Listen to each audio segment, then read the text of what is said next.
하나님의 은혜가 올 가정의 달을 맞이한 여러분 모두에게 풍성하게 임할 수 있기를 주의 이름으로 축원합니다. 사람은 태어날 때는 각기 다른 환경 가운데서 태어납니다. 어떤 사람들은 축복된 환경 가운데서 금수저로 태어나기도 하고, 어떤 사람은 어렵고 힘든 환경 가운데서 흙수저로 태어나기도 합니다. 그런데 감사할 것은 하나님은 금수저로 태어난 사람이든 아니면 흙수저로 태어난 사람이든지 간에 공평하게 기회를 주신다는 말씀이요. 어떤 기회? 인생을 성공할 수 있는 기회. 그걸 가능성이라고 그래요. 가능성. 그러니까 사람은 누구에게나 가능성이 있는 것이요. 이게 하나님의 축복이다 그 말씀이요.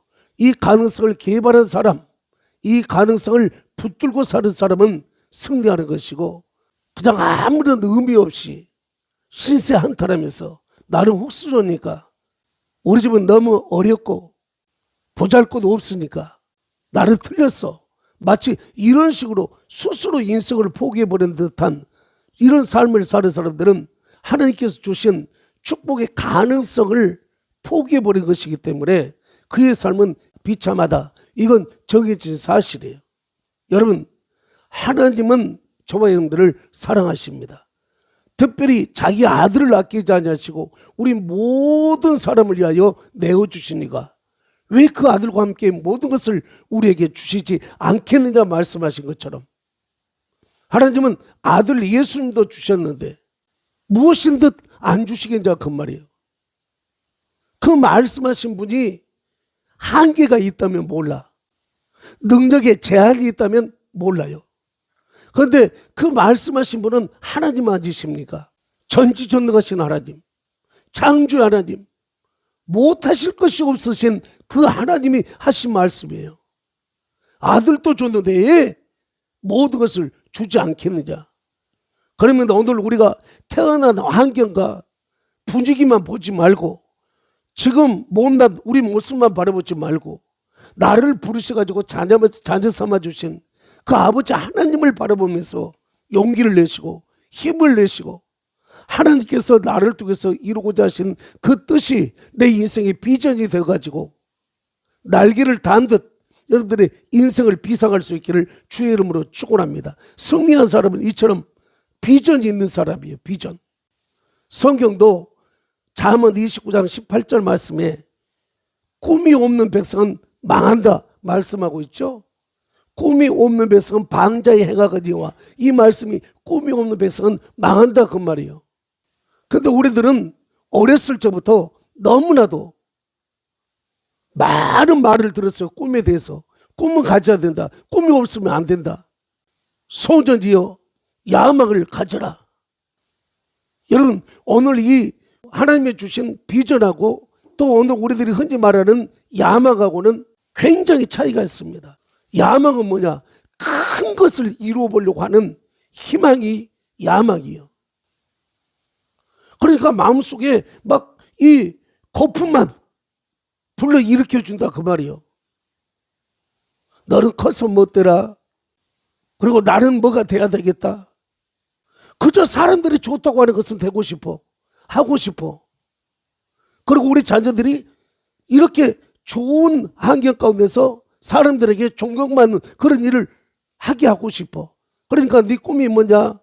억지로 어렸을 적부터 입에서 막 녹음기 틀어놓듯 뭐 장군이 되어진다, 국회의원이 되어진다, 의사가 되어진다, 요즘은 뭐 이게 운동선수가 되어진다, 대통령이 되어진다. 큰 꿈만 갖게 하는 거야.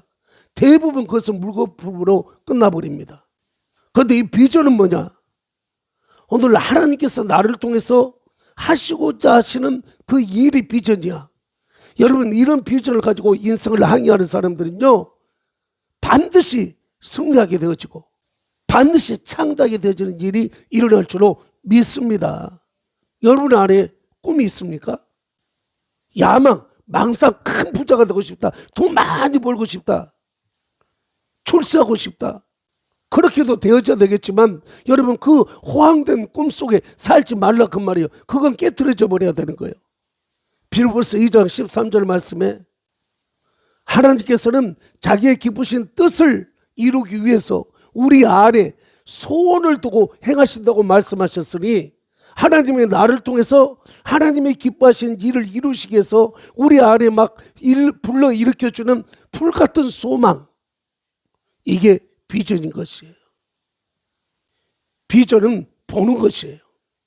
무엇을 보는 것입니까? 하나님의 꿈을 보는 것이야. 하나님이 나를 통해서 이루고자 하신 그 계획을 미리 보는 것이야. 소망이 있지 않습니까? 지금 내 형편 처지가 조금 힘이 들어도 하나님께서 나를 통해서 하실 일이 있는데 그 일이 내 눈에 보여진다. 지금 현재는 도저히 이루어지지 않을 것 같지만 하나님께서 내 마음속에 불러 일으켜 주신 하나님의 소원이 지금 현재 내 눈에 보여진다. 이런 사람은 사는 모습이 달라요. 열정적이야. 낙심할 수밖에 없는 상황 가운데서도 힘이 넘치는 삶을 사는 모습이 보여지는 거예요. 그러니까 바울 사도가 오늘 본문에 하신 말씀처럼 무명한 자 같으나 나는 유명한 자다. 죽은 것 같지만 살아있다. 징계를 받은 것 같지만은 우리가 죽지 않냐고 살아있고, 근심하는 자 같으나 항상 기뻐하고, 가난한 자 같으나 많은 사람들을 부유하게 하고, 아무것도 아닌 것 같이 보이지, 그렇지만 나는 모든 것을 가진 자다. 여러분, 이렇게 바울 사도가 외칠 수 있는 것은 영적 자존심이, 한마디로 영적 자존심. 바울이 왜 이렇게 외칠 수 있었는가? 실제로 바울의 모습은 아무것도 없었어. 사람들이 생각할 때 바울의 모습은 저 사람은 우리를 속이는 사람이다. 저 사람은 가치가 없는 사람이다. 저 사람은 아무것도 없는 사람이다. 무시해도 되는 사람이다. 이렇게 보여졌지만 바울 자신만큼은 그렇게 생각하지 않았다, 그 말이에요. 모든 것을 가진 자다. 모든 사람을 부유하게 해줄 수 있다. 여러분, 이게 얼마나 바울에게 자신감이 보여집니까? 왜였냐? 바울 사도는 하나님께서 자신을 통해서 이루고자 하신 그러한 일들이 눈에 보여졌어요. 그걸 보고 살았기 때문에 하늘 시민으로 살았습니다. 뿐만 아니라 하나님께서 이제 자신을 부르시면 그 부르신 하나님 앞에서 받을 그 상급을 바라보며 현실에 최선을 다했던 것이요. 그랬더니 바울의 삶이 창대하게 되어진 줄로 믿습니다. 구약의 요셉도 마찬가지예요. 요셉이는 형들에 의해서 노예로 팔려갔죠. 보디발의 집에서 종살이 했었죠. 부끄러운 죄를 뒤집어 쓰고 감옥에 들어가서 재수생활도 했었죠. 만일 보여주는 것이 요셉에게 마음속에 자리 잡아버렸다면 요셉이 어떻게 힘있는 삶을 살 수 있었겠습니까? 어떻게 큰 소리치며 살 수 있었겠냐, 그 말이요. 하나님께서 꾸게 하신 그 꿈이 요셉에게 보여지지 않았다면 요셉은 불의와 타협을 했을 것입니다. 부정한 것과 손을 잡았을 것입니다. 그리고 그는 그렇게 해서 타락해 갔을 것입니다. 그의 마지막은 실패예요. 우리들에게 본받을 것이라고는 1%도 주지 못할 그런 가치 없는 인생이 되어졌을 것이다, 그 말이에요. 그 어려운 상황 가운데서도 요셉이 힘을 잃지 않았던 것은 하나님께서 자신을 통해서 이루시겠다 하신 그 꿈이 요셉의 비전이 되어져 있었기 때문에 그는 넘어지지 않을 수가 있었습니다. 타락하지 않을 수가 있었다, 그 말씀이에요. 요셉이 감옥에서 나와가지고 애국 궁궐의 총리가 되어지죠. 그때도 만일 하나님께서 자신을 통해서 무엇을 하시려고 총리 자리에 오르게 하셨는가? 하나님의 주신 비전이 요셉의 마음속에 자리 잡고 있지 않았더라면, 그리고 그 비전이 요셉의 눈에 보여지지 않았더라면 요셉은 타락할 수밖에 없었을 것이에요. 교만했을 것이에요. 요셉보다 더 높은 사람은 바로 왕밖에 없습니다. 온수를 갚아도 1000만 번 갚을 수 있는 그런 높은 위치에 있습니다. 자기를 어렵게 했고 힘들게 했고 감옥에 쳐넣었고 죄수로 팔아버렸던, 만일 그런 사람에게 안갚음을 하려고 마음만 먹었다면 얼마든지 갚을 수 있는 그런 처지였다 그 말이에요. 그럼에도 불구하고 요셉이 힘을 엉뚱한 데 쓰지 않았던 것은 무엇 때문이었는가? 하나님께서 자신을 세우신 것은 앞으로 하나님이 나를 세우실 텐데 해와 달과 열한 별들, 부모와 형제와 세상의 모든 사람들이 자기 앞에 절을 하는 위치에다가 하나님이 자기를 높여주실 텐데 뭐 하려고? 창세기 50장 20절 말씀해 보니 하나님께서 자신을 많은 백성들을 살리게 하시기 위해서 높여주실 것이다 라는 확실한 꿈을 마음속에 심어주셨고, 요셉은 그 꿈을 보면서 살았기 때문이었습니다. 여러분, 이 꿈이 없으면 안 돼요. 이 꿈이 없으면 형편 한경 따라가지고 낙심하기도 하고 좌절하기도 하고 포기하기도 하고, 또 환경이 조금 좋으면 우쭐하고 교만하기도 하고, 형통한 인생, 잔뜩게 되는 인생을 살 수가 없는 것이에요. 이 꿈을 확실하게 여러분들이 아시고 받을 수 있기를 주의 이름으로 축원합니다. 하나님이 나를 통해서 이루고자 하시는 뜻이 무엇인가? 무엇을 위하여 하나님이 나를 부르셨는가? 아브라함이 만일 하나님께서 그를 부르셨을 때 주신 그 꿈을 비전으로 삼지 않았더라면 아브라함은 벌써 포기해버렸을 것이에요. 75세 때 부름을 받았습니다. 그리고 99세까지 아이가 나오질 않습니다. 자신은 이미 고목나무가 되어져 버렸어요. 자기의 부인은 이미 생리가 끊어졌어요. 아이 나올 수 있는 확률은 인간적인 생각으로는 1%도 없습니다. 마음속에서 그 비전이 꺼져가려고 하는 순간에 하나님께서는 아브라함에게 다시 나타나셔가지고 꿈을 심어줍니다. 비전에 불을 붙여주십니다. 아브라함아, 내가 너를 부른 것은 너를 통하여 천하만국이 복을 받게 하는 것이고 너로 말미암아 많은 자손이 이 땅에 번성하게 되어지는 것이다. 그게 내가 너를 통하여 이루고자 하는 내 뜻이야. 그거 이루기 전까지 나는 너를 포기할 수 없으니 너도 믿음을 잃지 말아라. 99살이 되었습니다. 하나님이 찾아오셨습니다. 그리고 아브라함에게 말씀하십니다. 아브라함아, 네 이름부터 바꿔버려야 되겠다. 너는 이제부터 아브라함이다. 네 부인의 이름은 사레가 아니라 사라다. 그러니까 아브라함이었는데 거기에다가 해라는 히브리 단어를 더 붙여주었습니다. 사레라는 이름에다가 해라는 단어를 더 붙여주셨습니다.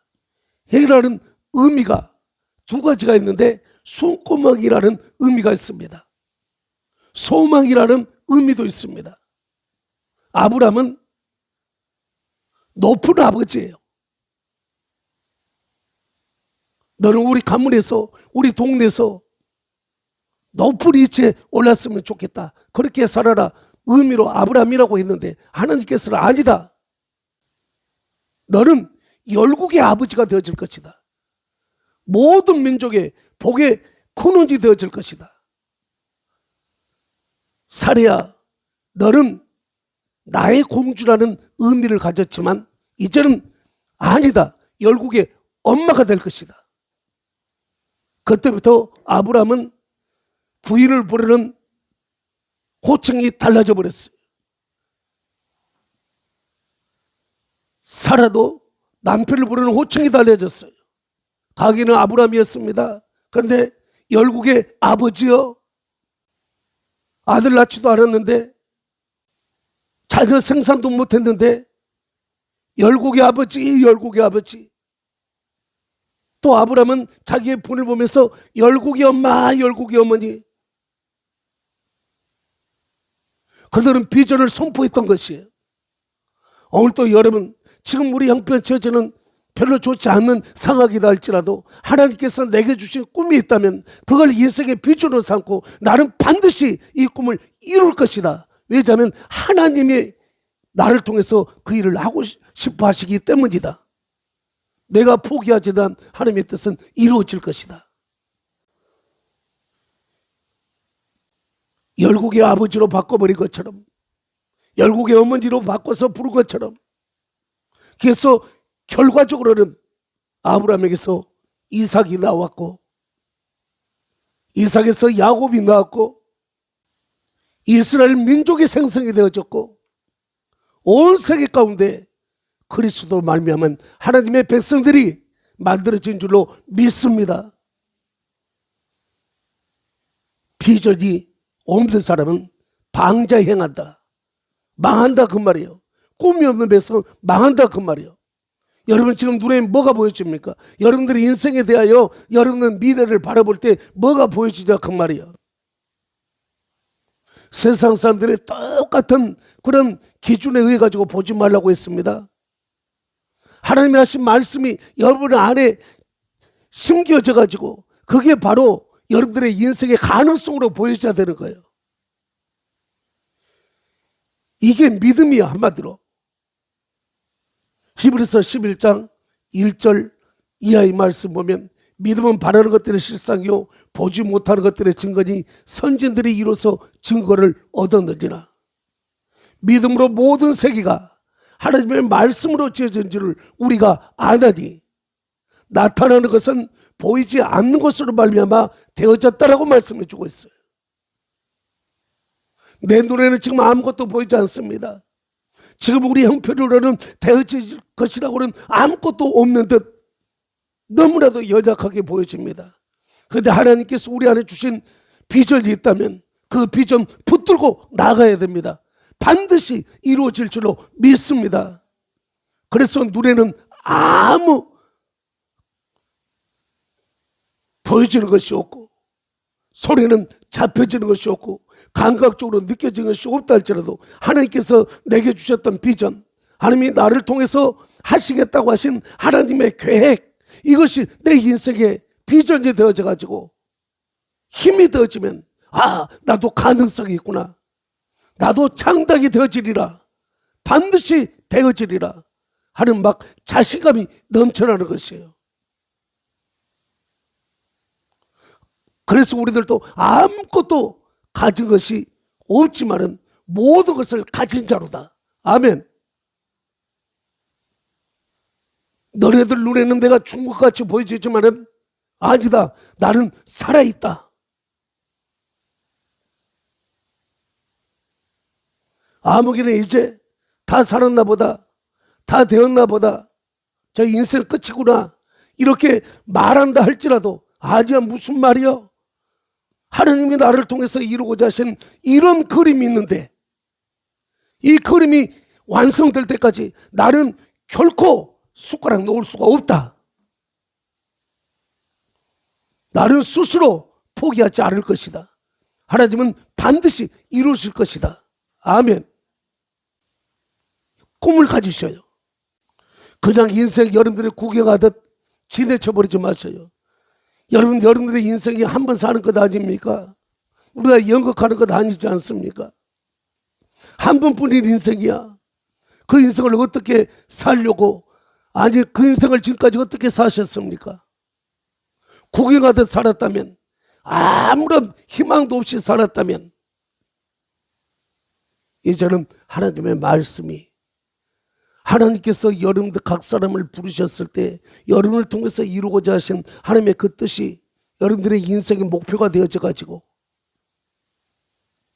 가능성 있는 삶을 살아가시기를 다시 한번 주의 이름으로 축원합니다. 그런 사람들은 하나님의 말씀이 심겨져 있고 하나님의 비전이 내 눈에 지금 보여지기 때문에 항상 자부심을 가지고 사는 거예요. 나 비록 가진 거 없어도, 나 비록 아는 것이 없다 할지라도 내게는 하나님이 계신다. 하나님은 내 아버지시고 예수는 나의 주님이시고 성령님은 나를 도우시는 분이시다. 그러니 고개가 들려지고요, 가슴이 펴지고요, 큰 소리로 외칠 수가 있는 것이에요. 여러분, 엘리야를 보십시오. 엘리야는 갈멜산에서 850대 1의 영적 치열한 전투를 벌이면서 그가 기가 죽었습니까? 우상 숭배자들 850명과 대결을 하는 거야. 대결을. 엘리야가 기 죽는 모습을 보였습니까? 왜냐하면 엘리야는 항상 하나님의 힘을 느끼며 살았기 때문에, 하나님을 의식하며 살았기 때문에 그는 기죽지 않았어요. 자부심이라는 것은 자신이나 자신과 관계된 것들에 관해 가지고 스스로 능력이 있다고 생각해요. 그래서 당당하는 것입니다. 오늘 우리 하나님께 대해 우리를 어떻게 생각합니까? 우리 생각하고 상관없이 하나님은 스스로 창조하신 창조주 아니십니까? 그분이 내 아버지가 된다고 말씀해 주셨음에도 불구하고 오늘 우리들은 그 하나님이 내게는 무능하신 분으로, 나는 아무런 상관이 없는 것처럼 그렇게 느껴지는 경우가 얼마나 많이 있습니까? 여러분, 하나님께 대하여 여러분들이 하나님의 능력을 믿으십시오. 그리고 가치를 인정하십시오. 그리고 그 하나님의 능력은, 그 하나님의 힘은 나를 위해서, 적어도 여러분들 그렇게 생각해도 좋습니다. 하나님의 능력을 왜 가지고 계시냐? 나를 축복하시려고, 우리를 사용하시려고, 우리와 연약함과 상관없이 그분은 나를 돕기 위해서 나와 함께 하신다. 네가 가진 건 내가 없다고 기죽을 것 같아? 네가 배운 만큼 못 배웠다고 내가 기죽을 것 같아? 오히려야 네가 더 불쌍하다야. 속으로 그렇게 외치면서 여러분 자신에게, 하나님의 자녀된 여러분 자신에게 힘을 실어주는 여러분 되시기를 주의 이름으로 축원합니다. 여러분, 우리들은 성경을 통해서 하나님의 어떤 분이심을 우리들은 알고 있습니다. 알았습니다. 이제 알았으니 우리도 우리의 인생 가운데 적용을 시키자고요. 맨 나는 못해, 나 같은 건 죽어야 돼, 나 같은 건 아무 가치가 없어, 이건 자존감, 자부심이 완전히 없는 사람이야. 한마디로 말하면 여러분, 하나님이 안 계신 사람들이야. 하나님이 함께하는 사람은, 너희들 눈에는 내가 죽은 자 같으면 나는 살아있는 자요, 무명한 자 같으면 나는 유명한 자요, 가난한 자 같이 많은 사람들을 나는 부유하게 해주는 자요, 아무것도 없는 자 같지만 모든 것을 가진 자요. 아멘. 이렇게 해줄 수가 있는 것이요. 여러분, 이제 우리들은 인생의 가능성을 주신 하나님 앞에 비전을 가지고 그 가능성을 붙잡으시기를 주의 이름으로 축원합니다. 자부심을 가지고 그 가능성 위에다가 하나님의 주신 축복의 꽃을 피우시기를 주의 이름으로 축원합니다. 그래서 지금은 우리가 미약하지만 나중은 장득해 되어져서 하나님께 영광을 돌려드리고 많은 사람들에게 하나님을 자본으로 삼고 하나님을 백으로 삼는 교회가 이렇다는 것을, 가정이 이렇다는 것을, 사업장이 이렇다는 것을, 인생이 이렇다는 것을 보여줄 수 있는 저와 여러분 되시기를 주의 이름으로 축원합니다.